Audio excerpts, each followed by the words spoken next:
Shlomo Bodlovitch, vous venez de traduire le livre Em Abanim Smecha. Oui. Pouvez-vous nous le présenter, nous présenter l'auteur, vous présenter? Je suis Shlomo Bodlovitch, je suis en quelque sorte un Oleh Hadash depuis 2 ans, ou presque, en Israël. J'ai fait auparavant une carrière d'ingénieur informatique à la compagnie IBM à Paris. Et j'ai traduit déjà un certain nombre d'ouvrages et de Torah et d'histoire juive contemporaine. À la demande du fils de l'auteur, le Rav Chaim Menachem Tertel, décédé il y a ça 4 ans, j'ai traduit Em Abanim Smecha parce que j'y ai trouvé un intérêt très important, surtout pour le contexte de notre époque. Le Rav Tertel, le Rav Issachar Shlomo Tertel, a écrit ce livre en 1943, au moment où la Shoah atteignait son paroxysme. Le Rav Tertel était un maître du judaïsme qu'on appelait à l'époque ultra-orthodoxe, de l'école du Khatam Sofer en Slovaquie. Le Rav Tertel était un Rosh Yeshiva, c'est-à-dire il dirigeait une yeshiva à Pichtian en Slovaquie où les élèves étaient en quelque sorte une certaine élite du judaïsme de ces contrées, parce que l'étude y était était extrêmement soutenue. Il a vécu en Slovaquie et il était au cœur même du drame, dans la mesure où la Slovaquie était un pays non pas collaborateur comme la France, mais un pays satellite de l'Allemagne nazie, et que c'est un pays qui est devenu qui a fait immédiatement allégeance au nazisme et qui a immédiatement livré la plupart de sa communauté juive sans même avoir été envahi par les nazis, qu'il a livré à la déportation. Et les juifs slovaques ont donc été les premiers juifs à être exterminés à Auschwitz, tant il est vrai que la frontière nord de la Slovaquie est à peine 100 km d'Auschwitz. Donc, le Rav Tertel a échappé, hélas provisoirement, à une rafle et il s'est réfugié en Hongrie. Et là-bas, il a eu un retour de conscience. Il faisait partie du monde orthodoxe qui affirmait son hostilité au sionisme de l'époque et qui avait déjà commencé au début du siècle. Et un mouvement orthodoxe qui refusait d'accepter la perception du monde sioniste de la souveraineté juive en Israël et de la constitution d'un État, puisqu'il ne tenait pas compte en quelque sorte dans ses protocoles du fait que la souveraineté juive sur la terre d'Israël était gagée sur la Torah exclusivement,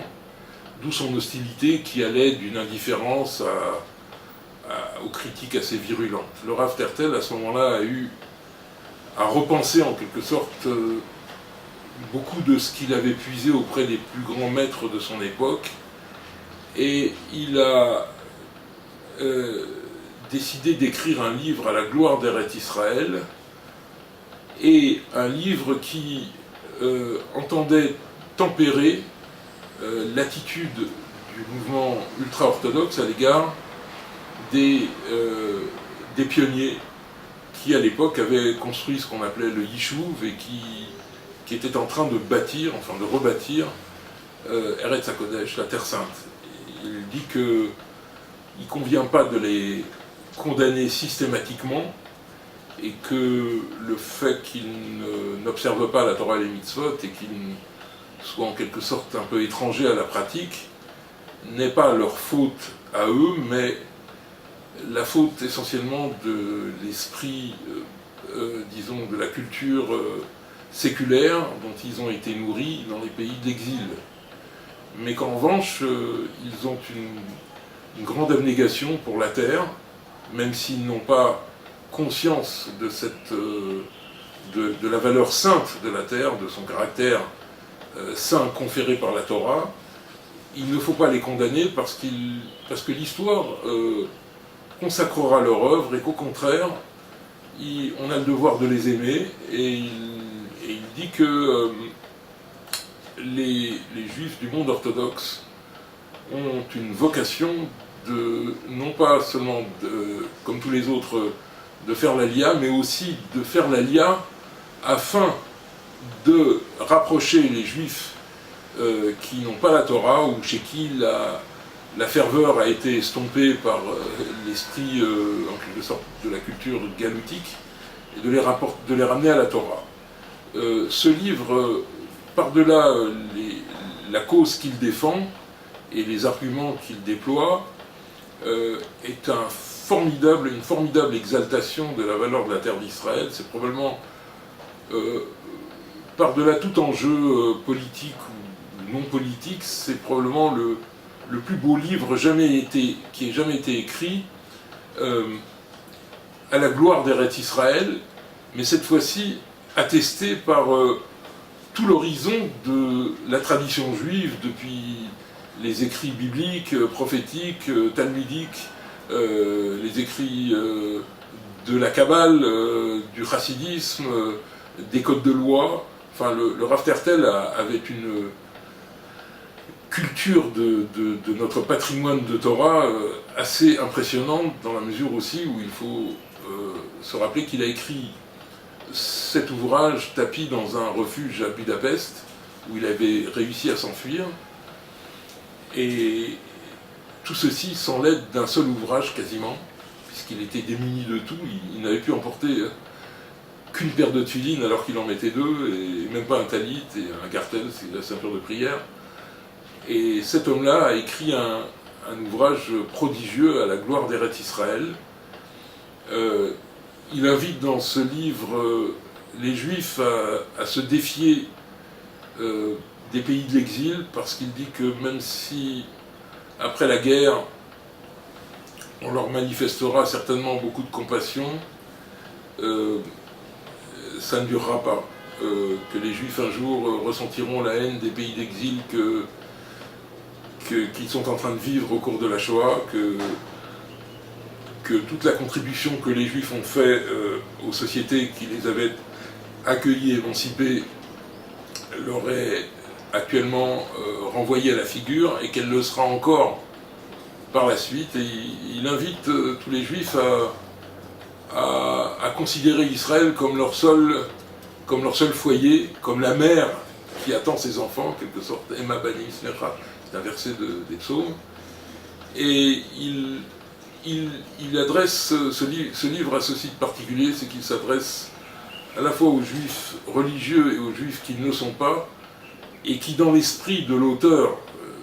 ne sont pas deux mondes séparés, mais un même peuple juif. Il invite les pionniers à prendre conscience qu'ils n'auront de véritable réussite dans leur œuvre que s'ils prennent conscience que la terre à laquelle qu'ils contribuent à rebâtir revêt tout son sens pour le peuple juif, qu'elle puisse tout son sens dans la Torah. Et il invite aussi les juifs religieux à comprendre qu'ils ne sont pas uniquement en Israël pour y être présents physiquement, mais pour y être présents spirituellement, puisque pour lui, la vocation du monde religieux orthodoxe, ça n'est pas de vivre à l'intérieur d'un périmètre fermé de la pratique religieuse, mais d'aller au-devant de tous ceux qui n'ont pas eu la chance d'avoir le même parcours qu'eux, la même éducation qu'eux, la même culture de Torah qu'eux. Et ce livre se clôt sur un chapitre qui s'appelle Yichud V'Shalom, c'est-à-dire l'unité et la paix. Le Rav Tertel invite tous ses frères, il exhorte tous ses frères, surtout à rechercher la paix et à fuir, mais vraiment fuir avec toute la détermination possible, toutes les dissensions, et tous ceux qui cherchent à fomenter la dissension au sein du peuple juif, même si ces personnes-là sont des personnes dont la valeur est attestée dans la Torah. Il dit que la seule chose qui peut garantir un avenir radieux au peuple juif, c'est l'union des cœurs, et il exhorte donc ses frères, dans sa détresse, la détresse où il est, à toujours tenter de s'unir et à forger l'unité. Le Rav Tertel, malheureusement, n'a pas vu éclore son rêve, puisque en revenant en Slovaquie, il a cru pouvoir revenir en Slovaquie en sécurité, dans la mesure où les nazis connaissaient de très graves revers en 1944, et à la suite d'une révolte des partisans en Slovaquie, il est donc revenu, et malheureusement il a été pris dans la nasse lui aussi, et il a été déporté vers Auschwitz, et c'est au cours de son voyage de déportation qu'il a péri dans des conditions atroces. Et donc, par-delà tous les enjeux qui sont visibles dans ce livre, enfin lisibles précisément, la grande valeur de ce livre, c'est que c'est une exaltation de la terre d'Israël, attestée par les plus grands maîtres de la Torah, et qui, je crois, doit être lue par tous les publics, et qu'il s'agisse du public qui n'a pas fait l'Aliyah, mais même celui qui a fait l'Aliyah, qui pourrait penser qu'il n'aurait peut-être pas grand-chose à puiser dans ce livre. Je pense que ce livre a des leçons, et surtout des enseignements de la Torah extrêmement riches, variés, diversifiés, dont tout le monde se doit, je crois, de prendre connaissance. Il est toujours d'actualité, ou plus d'actualité que jamais, parce que la situation changeait par rapport à l'époque où a vécu... La situation a changé dans la mesure où, à la fois, mais ça pourrait être un sujet de polémique, les juifs orthodoxes et les juifs dits laïcs auxquels ils sont adressés ne sont plus exactement les mêmes à notre époque, mais je pense que ce livre est extrêmement actuel, dans la mesure où il est très important que les Juifs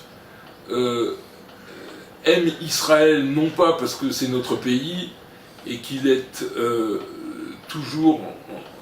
doit toujours défendre sa sécurité,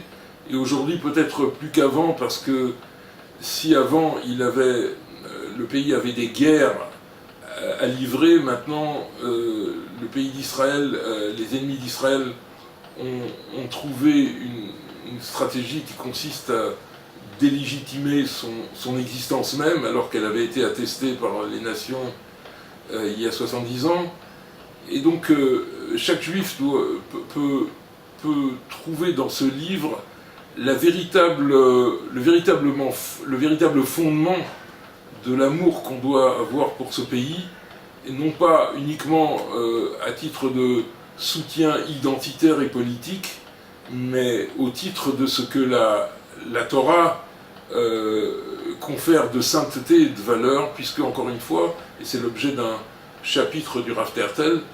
la souveraineté du peuple juif sur ce pays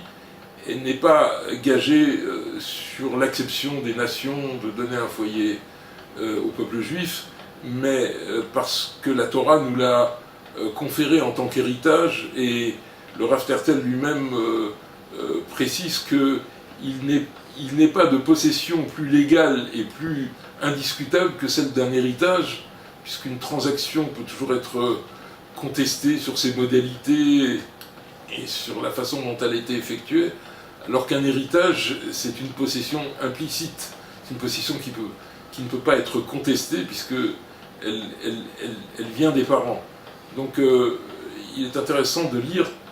vraiment tout ce que le Rav Tertel nous livre comme richesse sur la valeur d'Eretz Israël, par-delà tous enjeux politiques ou autres, parce que ce livre peut contribuer à alimenter la ferveur de l'amour d'Eretz Israël chez tous ceux qui en prendront connaissance.